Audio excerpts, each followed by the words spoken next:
আসসালামু আলাইকুম সবাইকে। সো ইঞ্জিনিয়ারিং প্রিপারেশনের ক্ষেত্রে আমরা পার্টিকুলারলি যদি ফিজিক্সের কথা বলি, তাহলে ফিজিক্স আসলে আমরা কিভাবে পড়বো? সিম্পলি যদি আমরা চিন্তা করি যে কোনো একটা চ্যাপ্টার ধরলাম, তাহলে ওই চ্যাপ্টারটা আমরা আসলে কিভাবে শেষ করব, কি করব, কি করব না, এই জিনিসটা নিয়ে আজকের ভিডিওতে আলোচনা করব। সো চলো ভিডিওটা শুরু করা যাক। সো সবার আগে আমরা ধরে নিচ্ছি যে তুমি যে কোনো একটা অফলাইনে বা অনলাইনে ভর্তি আসো, ঠিক আছে? সো আমি সবার আগে যেটা সাজেস্ট করব সেটা হচ্ছে সবার আগে তুমি ক্লাসটা করবা, ঠিক আছে? সো এখন ক্লাসটা আমরা দুই রকম হইতে পারে।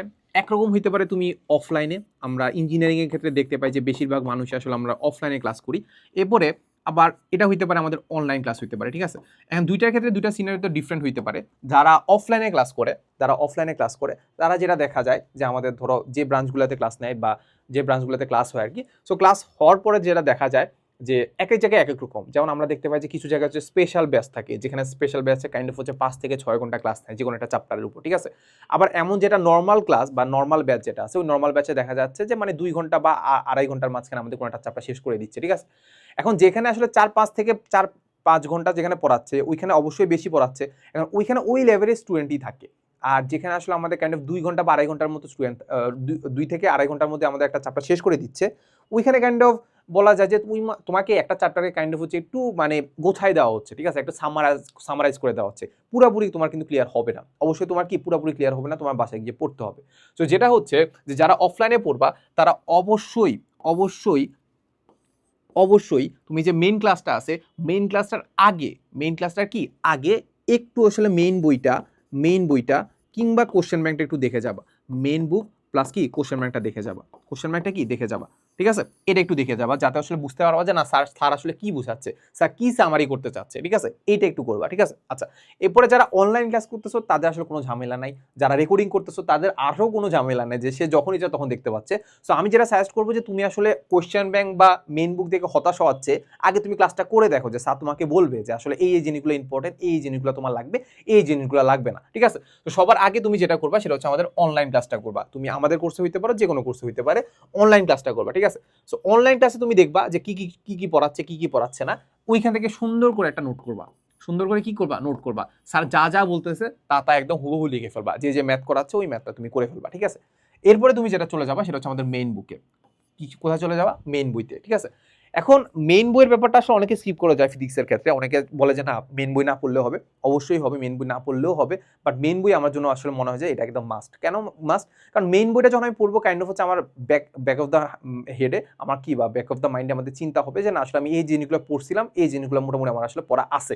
সো মেইন বইতে আলটিমেটলি আমরা সবকিছু পড়বো না, অবশ্যই সবকিছু পড়বো না। যে বই পড়ছো, তপন হোক, ইসাক হোক, যে বই পড়ছো, ওই বইতে দাগানো আগে থেকে, আমি ধরে নিচ্ছি আগে থেকে দাগানো আছে যে এই লাইনগুলো পড়লেই হচ্ছে। বাট যদি না দাগানো থাকে তাহলে এখন একটু দাগাই ফেলো যে এই লাইনগুলো মোটামুটি পড়লে আমার মোটামুটি আসলে আমাদের একটা থিওরির মোটামুটি একটা বেসিক দাঁড় হয়ে যাবে। আমি এই লাইনগুলো পড়বো, মোটামুটি আমি বুঝে ফেলবো যে না এটা আসলে আমাদের এই কাহিনী, ঠিক আছে? সো মোটামুটি একটু দাগাই ফেলো, দাগালো লাইনগুলো পড়বা। মেইন বইয়ের ক্ষেত্রে কি করবা, দাগানো লাইনগুলো পড়বা, ঠিক আছে? এরপরে এরপরে চলে যাবো কনসেপ্ট বুকে, ঠিক আছে? সো কনসেপ্ট বুক আসলে মানে কাইন্ড অফ হচ্ছে আমাদের যে কিউ অ্যানালাইসিস মেগা বুক আছে ওটাতে কনসেপ্ট বুকের মতোই করে থিওরি দেওয়া আছে। তারপর অন্য যে কোনো প্রকাশনী তুমি কনসেপ্ট বুক নিতে পারো। সো কনসেপ্ট বুকের মধ্যে আসলে কি থাকে, আমাদের মেইন বইতে যে কনসেপ্ট থাকে এর বাইরে কিছু কনসেপ্ট থাকে বা মেইন বইয়ের কনসেপ্টও থাকে, ঠিক আছে? সো ওই ক্ষেত্রে যেটা করতে পারো যে আমাদের মেইন বই যে কনসেপ্টগুলো আছে ওই কনসেপ্টগুলো আসলে আমাদের এখান থেকে আর পড়া দরকার পড়তেছে না। কি করতেছে না, দরকার পড়তেছে না। এখান থেকে আমরা যেটা করবো সেটা হচ্ছে আমাদের কনসেপ্ট বুকের যেসব বাইরের যে ম্যাথগুলো আছে বা বাইরের যে সিনারিও যেটা আছে, বাইরের যে থিওরি যেটা আছে, ওইটা একটু দেখে নিব অ্যান্ড দেখার চেষ্টা করবো ওইটা আসলে আমাদের বিগত বছর আসছে কিনা, কি মানে কোশ্চেন ব্যাংকে আছে কিনা। যদি কোশ্চেন ব্যাংকে না থাকে তাহলে এটা আমরা স্কিপ করার চেষ্টা করবো। কি করবো, স্কিপ করার চেষ্টা করবো। কারণ কনসেপ্ট বুকে নর্মালি এত কনসেপ্ট থাকে বলে তুমি আসলে পড়ে শেষ করতে পারবা না। নাহলে এখান থেকে এতটুকু আসতে দেখবা যে তোমার স্ট্যামিনা শেষ। তো যেটা করবা যে আমি যখন প্রিপারেশন নিতাম তখন বড় ভাইদেরকে যখন জিজ্ঞেস করছি তখন বলছে যে ভাইরা আসলে বলছে যে কনসেপ্ট বুক দরকার লাগবে না, কনসেপ্ট বুক লাগবে না। বাট আমরা এখন যেটা দেখতে পাই যে ফিজিক্স কিন্তু মোটামুটি ভালোই ঘুরে আসে। যেহেতু মোটামুটি ভালোই ঘুরে আসে, আমার কিন্তু কনসেপ্ট কিন্তু জানা লাগবে, কনসেপ্ট বিল্ড আপ করতে হবে। তো যেহেতু কনসেপ্ট বিল্ড আপ করতে হবে, তুমি কনসেপ্ট বই পড়তে পারো, কিন্তু সার্টেন কিছু টপিক যে এই টপিকগুলো হয়তো বা আসতে পারে বা এই টপিকগুলো নতুন আগে আসছিল কিন্তু বইতে দেওয়া নাই, ঠিক আছে? এই তো যেমন আলটিমেটলি আমরা দেখতে পাই যে আমরা তরঙ্গের ক্ষেত্রে যেটা দেখছিলাম, তোমাদের হয়তো বা নাই, তরঙ্গের ক্ষেত্রে আমরা দেখছিলাম যে দুইটা গতিশীল অবস্থায় যদি থাকে তাহলে আমাদের তরঙ্গ দৈর্ঘ্য কিন্তু চেঞ্জ হয়ে যায়, ঠিক আছে? বা কম্পাঙ্ক চেঞ্জ হয়ে যায়, ঠিক আছে? এটা তোমাদের নাই এখন, ঠিক আছে? সো এই জিনিসগুলো আমরা দেখছিলাম যেটা আমাদের বইতে নাই কিন্তু আসলে আমাদের কনসেপ্ট বুকে দেওয়া ছিল। সো কনসেপ্ট বুকটা পড়তে পারো, যেটা বললাম যে আসলে আমাদের কয়েকটা সার্টেন টপিক পড়বা। আচ্ছা, এরপরে আমাদের সবচেয়ে ইম্পর্টেন্ট জিনিস হচ্ছে আমাদের কি, কোশ্চেন ব্যাংক। কোশ্চেন ব্যাংকটা একদম ভেজে খেয়ে ফেলবা। কিন্তু কিন্তু বোঝার চেষ্টা করবা যে প্রত্যেকটা টপিক যখন পড়তেছো বা প্রত্যেকটা যখন ম্যাথ সলভ করতেছো মাথায় রাখবা যে ওই কনসেপ্টটা যেন তুমি মানে বুঝো। বা ওই ম্যাথটা যাতে তুমি মুখস্থ না করো, ওই প্রসেসও যাতে মুখস্থ না করো। প্রথম দিকে যেটা চেষ্টা করবা যে ওই ম্যাথটা কিভাবে আসছে, কেন আসছে, কিভাবে আসছে সবকিছু তুমি বোঝার চেষ্টা করবা। যদি লাস্টের দিকে যায় দেখো যে আমি এই ম্যাথটা আসলেই বুঝতেছি না, তাহলে তখন প্রসেস মুখস্থ করতে পারো কিংবা পুরো ম্যাথটাই মুখস্থ করতে পারো। ঠিক আছে, তো যেটা মাথায় রাখবা কি করবা, কোশ্চেন ব্যাংক তোমার মাস্ট। কোশ্চেন ব্যাংক যদি পারো তোমার কাইন্ড অফ হচ্ছে 60 থেকে 70% মোটামুটি তোমার ডান। ঠিক আছে, এই হচ্ছে কথা। তাহলে আমরা যেটা করলাম, আমরা কি করলাম, ক্লাস করছি, মেইন বই পড়ছি, মেইন বইয়ের হচ্ছে দাগানো জিনিসগুলো পড়ছি, আর এখানে নোটও করে ফেলছি। এবার কনসেপ্ট বুক পড়বো, কনসেপ্ট বুকে ছোট ছোট জিনিস পড়বো। এরপরে কনসেপ্ট বুক থেকে আমরা ডিরেক্ট কোশ্চেন ব্যাংকে চলে যাবো। কোশ্চেন ব্যাংকে কি চলে যাবো, আচ্ছা কোশ্চেন ব্যাংকে চলে যাওয়ার পরে তুমি একটা চ্যাপ্টার তুমি মোটামুটি হয়তো বা তোমার একটা রুটিন আছে, রুটিন ওয়াইজ তুমি এর আগে মোটামুটি শেষ করে ফেলছো। যেমন আমরা চিন্তা করতে পারি ছোট একটা চ্যাপ্টার, যেমন হইতে পারে ছোট chapter nuclear physics. Nuclear physics দেখা যাবে যে এখানে দেখা যাচ্ছে যে একদিনে মোটামুটি শেষ করে ফেলতে পারবা। আচ্ছা, একদিনে শেষ করার পরে তোমাদের আরো যে জিনিসগুলো পড়তে পারো সেটা হচ্ছে আমাদের লেকচার নোট পড়তে পারো। ঠিক আছে, লেকচার নোটটা কিসের, আমরা যে ক্লাস নিছি ওই ক্লাসের লেকচার নোটটাই। এখন এখানে একটা ব্যাপার আছে, তোমরা যেটা করো সেটা হচ্ছে আমাদের কোর্সে যারা ভর্তি হইছো তারা অনেকে যারা চাও যে ভাই আমি যে আপনি যে লিখা যে ক্লাসটা নিছেন না ওই পিডিএফটা আমাকে দেন। কেন দেন আই ডোন্ট নো, ওইটা দেখে নাকি সে নোট করবে। এখন ব্যাপারটা হচ্ছে কি ভাই, আমি তোমাকে দেখাই দিই যে দেখো এই হচ্ছে আমাদের এই ম্যাথের সলিউশন, তোমার আসলে থিঙ্কিং যে প্রসেসটা ওইটা কিন্তু হচ্ছে না। তুমি দেখেই মনে হচ্ছে যে না আসলে এটা আমি পারবো বা এটা তো অনেক সহজ, বা অনেকে কি করে ওই লেকচার নোট দেখেই চলে যায়। কিন্তু তোমার যেটা করতে হবে যে তুমি ক্লাসটা করো, ক্লাসটা করে ওটা থামাও। স্যার হয়তো একবার বুঝাইছে, বুঝানোর পর তুমি এটা থামাও, থামার পর হচ্ছে নিজে নিজে করার চেষ্টা করো, নিজে নিজে নোট করো। নিজে নিজে যখন নোট করবা ওইটা তোমার মাথার মধ্যে আসলে কি করবে, অনেকদিন গেঁথে থাকবে, প্লাস এটা তোমার থিঙ্কিং ক্যাপাবিলিটি বাড়াবে। তখন থিঙ্কিং ক্যাপাবিলিটি যখন বাড়াবে তাহলে জিনিসটা আসলে তোমার আসলে কি হবে, অনেকদিন স্থায়ী থাকবে। সো লেকচার নোট তুমি চাইলে পড়তে পারো, বাট এটা দেখে দেখে নোট করবা এটা আমার কাছে খুব একটা ওয়াইজ ডিসিশন মনে হয় না। ঠিক আছে, আচ্ছা এরপরে আমাদের যেটা করতে পারো সেটা হচ্ছে আমাদের প্র্যাকটিস শিট। সো প্র্যাকটিস শিটের ব্যাপারটা হচ্ছে এটা যে কাইন্ড অফ হচ্ছে নতুন নতুন জিনিসগুলো প্র্যাকটিস করা আর কি, বা বিগত বছর যেসব কোশ্চেন আছে ওইগুলোর আদলে যেসব জিনিসগুলো আসতে পারে সেসব জিনিসগুলো প্র্যাকটিস করা। সো এটার জন্য হয়তো বা তোমাদের আমাদের কোর্সেও মাঝে মাঝে পেয়ে যাবা যে প্র্যাকটিস শিট দিয়ে দিই আমরা, ক্লাসের শেষে কতগুলো জিনিসগুলো তোমাকে প্র্যাকটিস করতে দিয়ে দিই, কিংবা ক্লাসের মাঝখানে আমরা হচ্ছে বলে দিই যে এটা নিজে প্র্যাকটিস করবা, এইসব জিনিস প্র্যাকটিস করতে পারো। এর পাশাপাশি তুমি যেটা করতে পারো সেটা হচ্ছে আমাদের যে মেইন বই যেটা আছে, মেইন বইয়ের মধ্যে আসলে অনুশীলনীতে কতগুলো প্র্যাকটিসের জিনিসপাতি থাকে, ওই প্র্যাকটিসের জিনিসগুলো পড়ে ফেলবা। তাহলে মোটামুটি বলা যায় যে একটা চ্যাপ্টার আসলে এর চেয়ে ভালো করে আসলে সম্ভব না।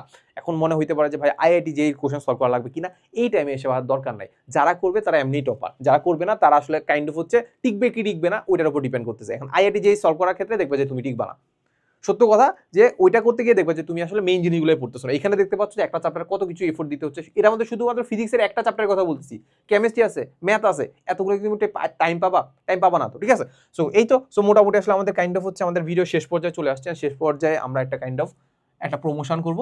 প্রমোশনটা তো তোমরা জানোই যে আমাদের হালকোর ইঞ্জিনিয়ারিং অ্যাডমিশন যেটা আছে, ওই অ্যাডমিশন প্লাস যে ভার্সিটি যে বায়োলজি কোর্সটা আছে এটা কিন্তু মোটামুটি আসলে আমাদের লঞ্চ হয়ে গেছে। এই লঞ্চের মাঝখানে তোমরা কিন্তু কয়েকদিনের জন্য একটা কুপন পাবা। সো এই কুপনটা তুমি ওই যে আমরা যখন ওয়েবসাইটে যাবা না, ডিসক্রিপশন বা কমেন্টের লিঙ্কে গেলেই তুমি একটা কুপন পেয়ে যাবা। আর এই কুপনটা আমার যতটুকু মনে পড়ে সেটা হচ্ছে আমাদের AD25। এটা যদি তুমি অ্যাপ্লাই করো তাহলে আমাদের 25% ডিসকাউন্ট পেয়ে যাবা। আর 25% ডিসকাউন্টে যদি তুমি ভর্তি হও তাহলে কি কি পাবা, সবার আগে তুমি আসলে 100 মানে এখানে 80+ দেওয়া আছে, বাট 100+ কিন্তু ইঞ্জিনিয়ারিং স্ট্যান্ডার্ড ক্লাস পেয়ে যাবা। একদম সেখানে বেসিকও পড়ানো হয়েছে, অ্যাডভান্সও পড়ানো হয়েছে, সব ধরনের ম্যাথ সলভ করানো হয়েছে। ঠিক আছে, এরপরে তুমি আমাদের ইঞ্জিনিয়ারিং যে এমসিকিউ সলভিং ক্লাস আছে সেগুলো তুমি পেয়ে যাবা। মানে এটাতে কাইন্ড অফ হচ্ছে আমরা কাইন্ড অফ এখানে সব থিওরিও পড়াচ্ছি, তারপর আসলে আমি কি পড়াচ্ছি, আমি আসলে ধরেন কাইন্ড অফ হচ্ছে আমরা রিটেনের প্রতি বেশি ফোকাস করতেছি বুয়েট যেহেতু।